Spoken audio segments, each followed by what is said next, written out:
Hi there. Today's topic is quite sensitive and often sparks heated debate with no clear consensus. It touches on trust, loyalty, and personal boundaries, and even has the power to tear apart the strongest relationship. I will be sharing a quick insight on DNA, and I hope you learn a thing or two. If you're joining me for the first time, my name is Shukrat Elegant, and this is CTA Podcast. Stay tuned.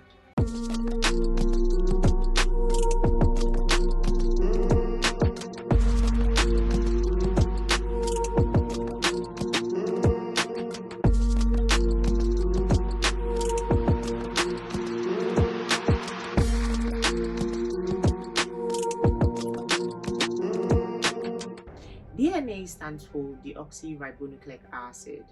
It is a molecule that carries genetic information for the functioning and development of an organism.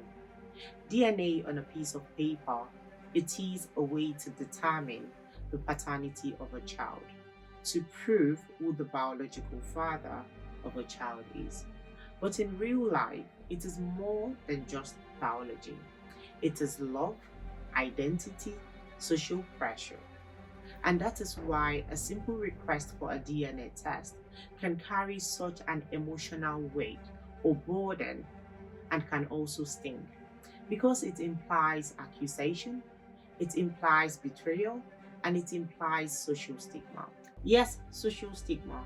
For all the parties involved, no exemptions. You see, when a DNA test is carried out and the outcome is negative, for the child, it's loss of identity, confusion, stigmatization from others, legal issues regarding inheritance, and psychological effects. And for the mother, it's loss of respect in the society, emotional imbalance, and also stigmatization from the society. And for the father, it is questioned masculinity, public humiliation, financial and emotional loss. And most importantly, the father gets to pay the higher price of stigmatization. Whether he decides to stay in the relationship or leave the relationship, he is considered the weakest link by the society. I have my reservations about this topic. However, my question is, are we still going to be sentimental about DNA testing in 2025? In a society where parenting is linked with legacy, honor, and legitimacy, there have also been instances whereby, due to medical negligence, both parents are not even the biological parent to a child, or perhaps intentional baby swapping. And to those wondering, of course, I am a woman and a mother, and I am neither here or there. I am not in support of men or women when it comes to DNA test. I believe that the focus should be on the child. You see, we live in a society where marriage and family structure does play a crucial role in our society. Yet, religion, cultural, and societal values could amplify the outcome of a negative DNA test. And that's why I would suggest it's very, very important to have an open dialogue in the early years of a relationship prior to conception. As a woman and a mother, I understand why a simple request for a DNA test equates being accused of cheating, and I clearly understand what betrayal feels like. And in a society where women are expected to have lower expectations in their relationship, but yet be the moral anchor in their relationship, I understand the double standards. However, I always say that when you flip a coin or when you toss a coin, both sides of the coin matters. And that's why it's also very important to be fair. A man could be asking for a DNA test mainly because of his own past trauma, or perhaps he needs clarity, or perhaps it's insecure.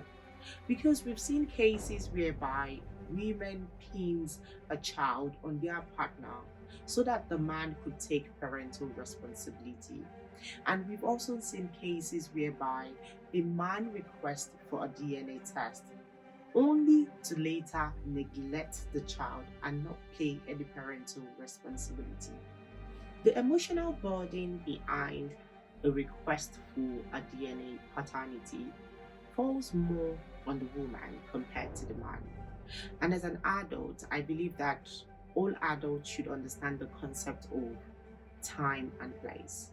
You see, most of the time, you might want to have a conversation and the time is perfect. However, the environment is not conducive. And there are also situations whereby you want to have a conversation.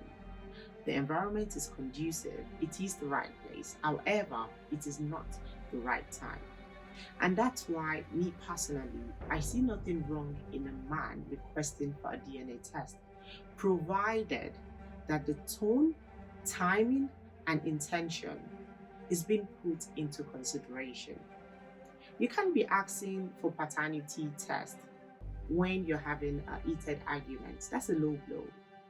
But if you request for a paternity test, maybe perhaps before the child is born, whereby you communicate to your partner, share your insecurities and vulnerability to your partner, maybe perhaps there would be a mutual understanding. The bottom line is DNA tests would always remain a medical tool, according to science. However, how it's being used in our society depends on us.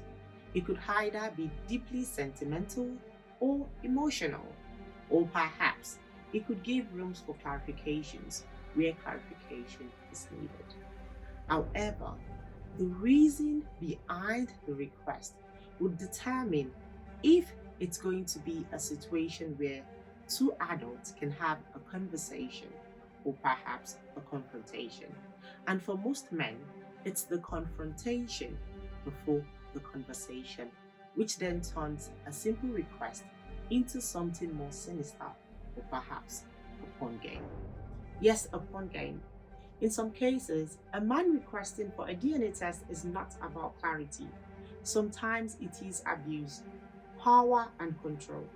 Sometimes it is manipulation to weaponize doubt, or even a punishment or retaliation to exert financial pressure, or perhaps just public shaming. So we shouldn't blame women who chooses to walk away from their relationship with their child or children because the man requested for DNA test when it is rooted in control. You would agree with me that when it comes to DNA test, our school of thought pulls us in different directions. And that's because we struggle to find a grounded position that aligns with our values and morals in a real world scenario. I have noticed that in our society today, women are to have lower expectations when it comes to relationship. Yet, the same society wants women to uphold and have higher morals when it comes to sexual discipline compared to men. Of course, that's double standard. So, conversation around DNA testing cannot be normalized in our society.